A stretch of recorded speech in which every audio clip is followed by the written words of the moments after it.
Hey everybody, so today we are at Crockett Days. Crockett Days at the Davy Crockett Birthplace State Park. So let's go check this out. Follow us.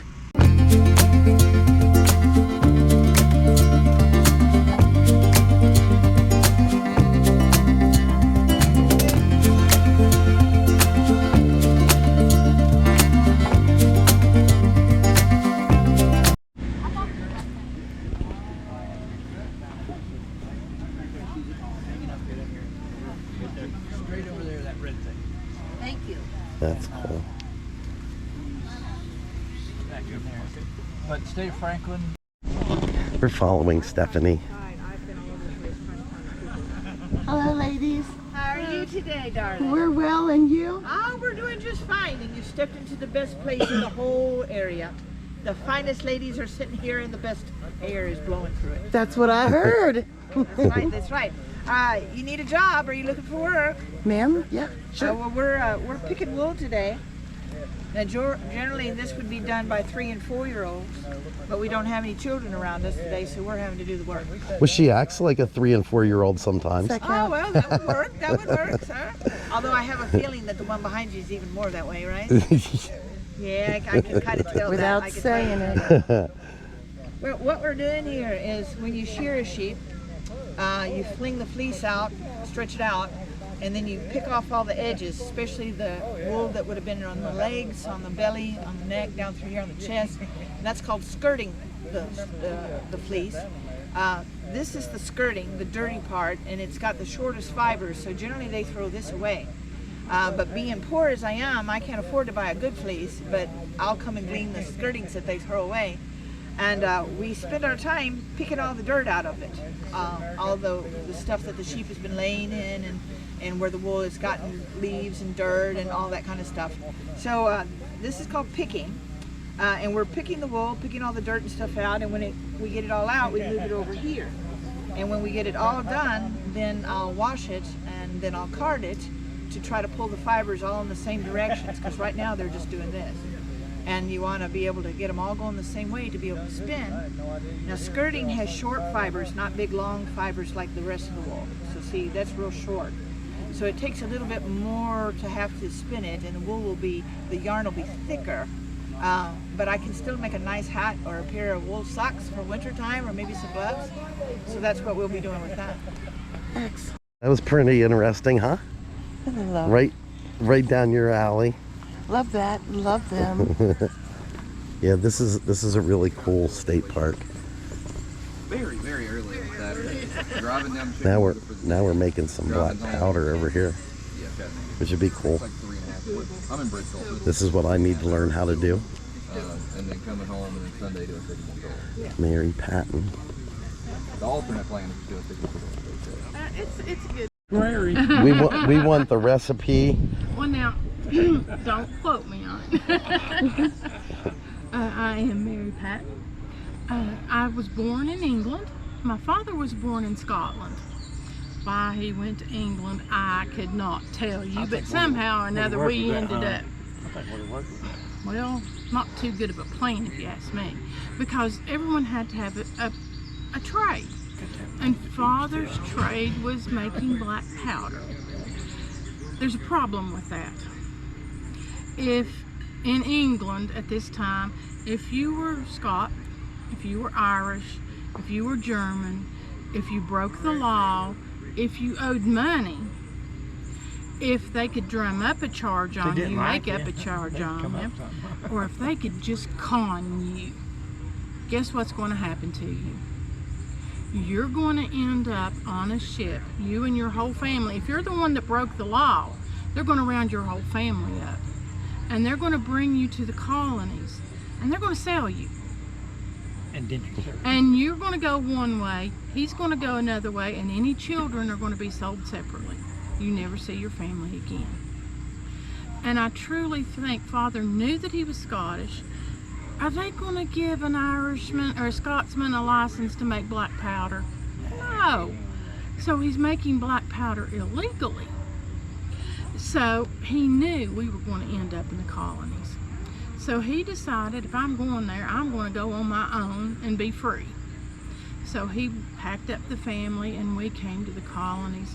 We ended up in a little town in Pennsylvania called Carlisle. And I take it you know Carlisle. We do. We live in Greenville, Tennessee now. Okay. We're from South Central Pennsylvania. Yeah, she actually lived in Mechanicsburg, which is right beside Carlisle. Well, that's where we lived. And I was there working at the mill one day, and I looked up across the field. Here comes the handsomest man ever. And you know how it is, handsomest man you ever seen.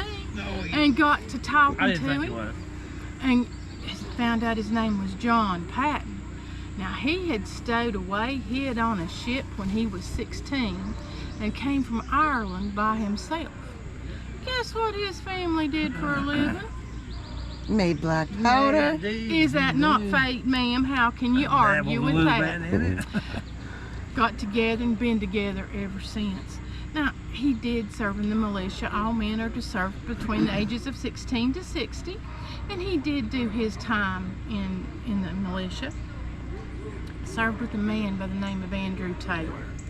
And when Andrew's time was done, he came to the Watauga settlement, and he kept sending word for us to come down here. Well, by this time we were married, had 2 little girls, had a good meal up and running. Would you want to sail and come down here in this wildness? It'd be difficult. Indeed. But there got to be so many loyalists around us that it just wasn't safe anymore. Because it still is illegal for us to make powder. We're still a British colony. They ain't gonna give a Scot and an Irishman a license, so it's still illegal. If they got mad at us, we could just been. It would have been bad. So we sold the mill, came down here. If I'd have known that paper money wasn't good any place but the state it was printed in, I'd have insisted on silver. They gave us paper money. We didn't realize it, did we? Indeed. Got down here and, well, John said there's only 2 uses for that paper money, and I ain't gonna tell you. I know what they are. But here we are, we're broke. For guns, for one. We're broke, 2 little girls, no money, no land. But Andrew was a good friend, and he helped us get land and get our mill up and running again. And we were very fortunate where we ended up. Indeed. Now, did you know that England owns what is in your outhouse? That's a new one. I knew they do. owned everything, but I didn't know They that. own what is in your outhouse and what is in your barnyard soil. There's actually a job called a honey dipper, and there's a tray underneath the seat in your outhouse that catches whatever falls through. And the honey dipper's job every morning is to come and empty that into the honey wagon, because England uses that as their source of nitrate. That's sodium nitrate. Sodium loves water and pulls it to it. What's the worst enemy of black powder? Yep. Water. Indeed. Well, where we ended up at, there were caves nearby. What would live in a cave that I'd be interested in? That's perhaps. Indeed, indeed. So that was pretty cool, huh? That was another awesome living history. Yeah, it in was. Tutorel. Where are we going next? Let's find out what these gentlemen. Yeah, these guys look like a bunch of Afternoon, carrots. gentlemen. Good afternoon. How are you? Not We're too bad. fantastic. Beautiful Sunday. Yes, ma'am. It's not raining. Not raining yet. For a change. Yeah. Can we show you something? We were making bullets a few minutes ago. Oh, I think our coals. I can bring it back. It's still a little there.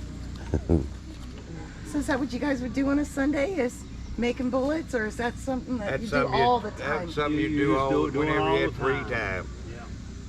Bullets. Yeah, just melt the Teaching lead. Got lead shot. Yeah, and then teaching people. Well, you wouldn't have been teaching nobody back then. No, you've been making bullets, but There's a chemistry lesson in this. Not really. Is it cracking over in the ore Well, no, we're not making ore. That would have been refined. Right, At this the is already smelting lead. Oh, process. so this was also part of the trade that you Yeah, this would have just been lead shot. See, I'd have had this in my bag for birds or whatever, just like the modern shotgun. You can just stuff it down instead of a bullet and have bird shot. But then if I needed a bullet, I had to carry my mold and I could make my own. So what we do is we melt it We've down. made char cloth today too, you know, for starting a fire with flint and steel. Yep. We melt it down. We melt it down to a liquid first, and then we pour it into the muzzle, making a bullet. When did you start? 4 years ago, 2019. So When he was how old were you? 9. I'm 13 now, and I'm over here teaching most adults over the age of 30. Well done. Yeah, I think he might be enjoying it now, maybe. Well, it's such an accomplishment. You're heads and shoulders above any of your peers right now. You understand that wholeheartedly and completely. Take all the scrap. Oh yeah, I'm sure they'd be proud of me now. Because you don't want to waste anything.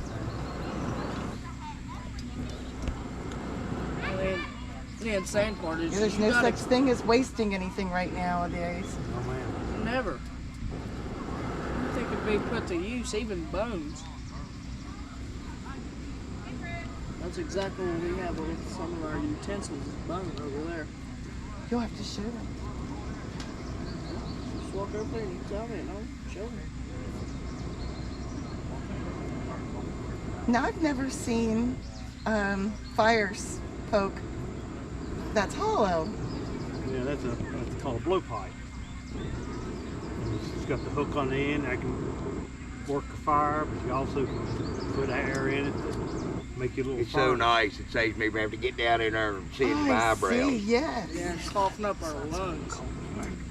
Now that fire has to be up to 900 degrees Fahrenheit just before we can melt it down.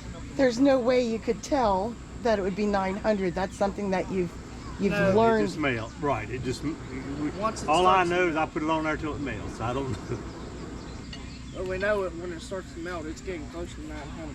But that is what it takes. And you also know you don't want to touch any of it. That's why I've got the stick. See that my The extender ladle, on the ladle. yeah, the Yeah, ladle. because I you can touched put that it stick so earlier. it don't squirt. And you'd be surprised. The heat carries up at how hot that gets, and it stays hot. Now, is that something you would have fashioned because of your specific use for it? Or Actually, that would the been blacksmith something- have done? No, that would have, the gun maker would have made the ladle and the bullet mold would have come with my gun. And a lot of the guns back in those days, the bullet mold was unique to that weapon. So you don't want you lose your bullet mold, you may not necessarily find another one that. Out of all the artifacts that have been found, bullet molds are extremely rare. To have ever been found where a soldier would die, you would think he would lose all his Right. equipment and stuff. But if it was laying around, another person Someone would pick it right up. sitting there, you see it Yeah, starting to be melt. like, oh, look at there. Oh, I see. Finally fashioned gun and the bullet mold. Oh, I'd take that. I'd have 2 guns.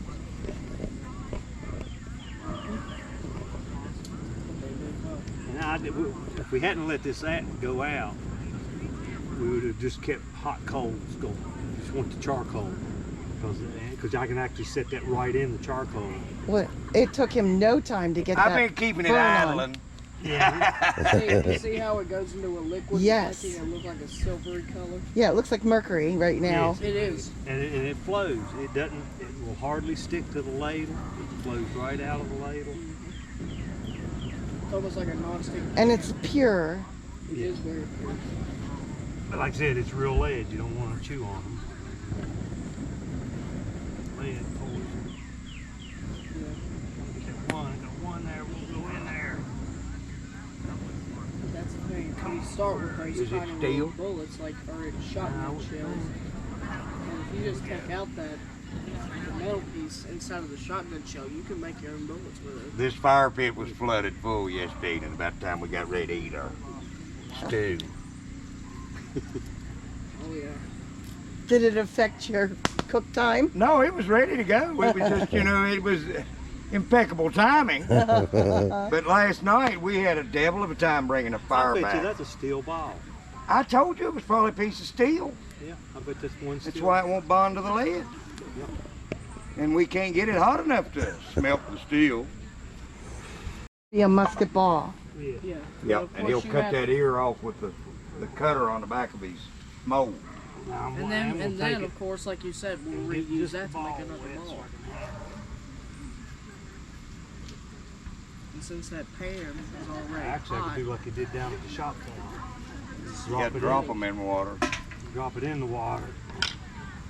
They would drop that hot lead shot tower over in Virginia, near Whittle. They would drop that lead down in that tower into water, and when it hit the water, it formed the Form sphere. balls. But it would be this shot. It wouldn't be uniform. So that's how they size. mass produced that. Hey, look here, Kevin. There's no line? I don't think we got a line. Well, No mold line. We're learning. yeah, we're learning. Mel Gibson makes it look so easy in The Patriot. and he does. It's insane. And he only uses his son's toy. That's solid, ain't it? Yeah. Well, Now we can go find something to shoot. you want a souvenir? Oh, may I? You can say I watched him make Watch it. them make it. Thank you, sir. Well, you're welcome.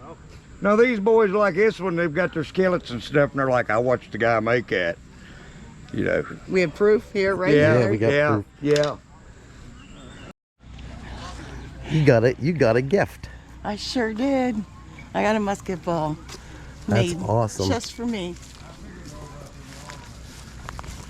And we got to meet some amazing Overmount men. Yep, that was pretty cool. And reenactors. Let's see if they got anything in the pen yet. Looks like they should, but I don't see anything. Nope. Not seeing anything. Are we in the privilege of some Overmount men?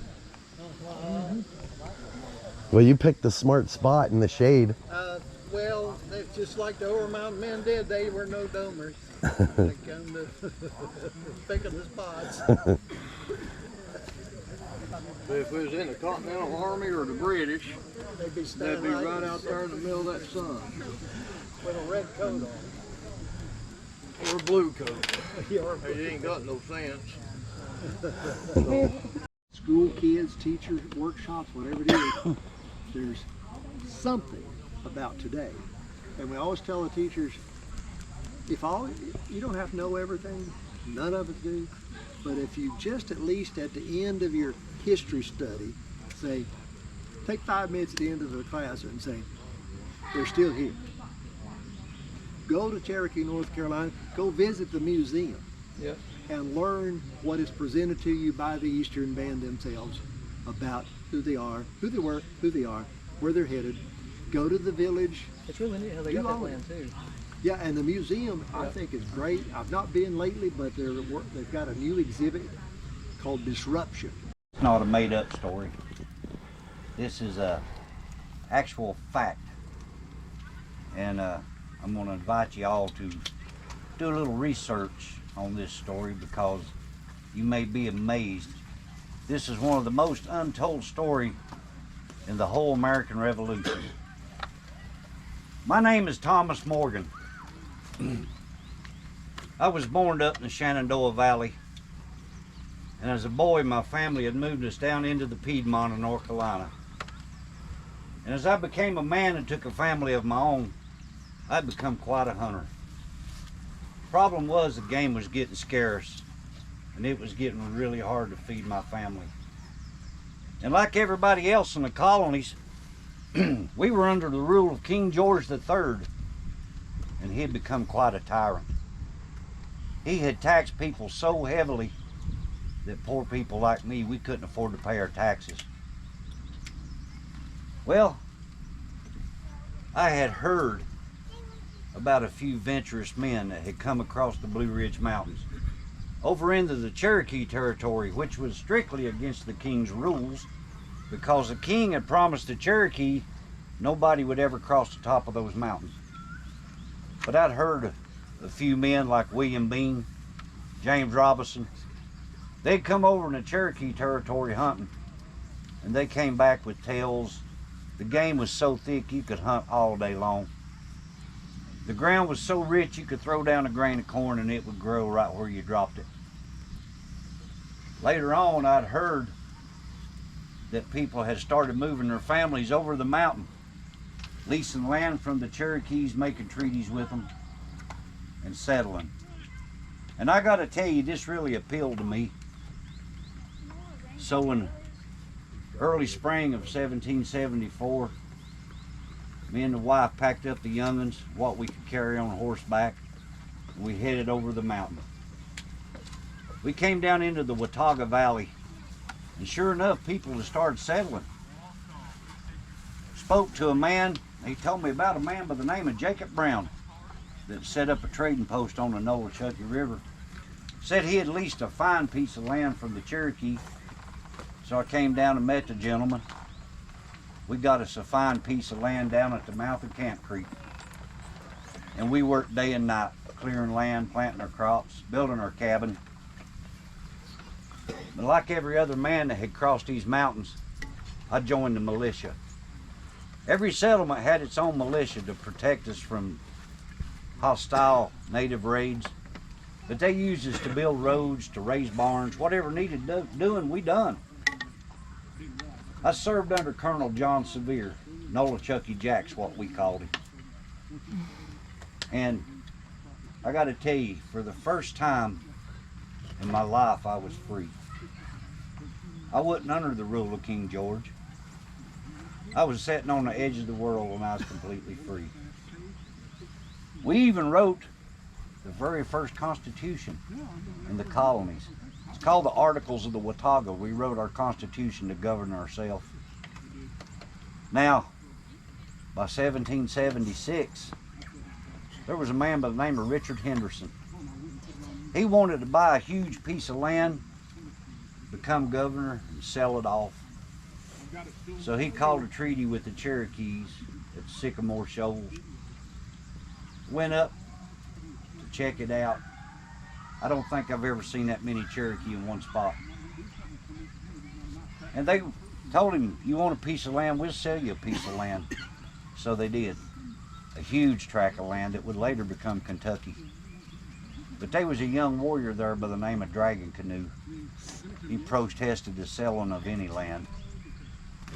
He said the white man would never stop. He was right. He broke off from the Cherokee and moved to West Tennessee and formed his own band called the Chickamauga Cherokee. They were made up of Cherokee, Seminole, Cree, Choctaw, French, Black. Anybody that wanted to push the settlers back over the mountains was fighting with Dragon Canoe. Well, in '76, we was working on the very first fort on this side of the mountain, Fort Lee. We was working day and night building the palisades.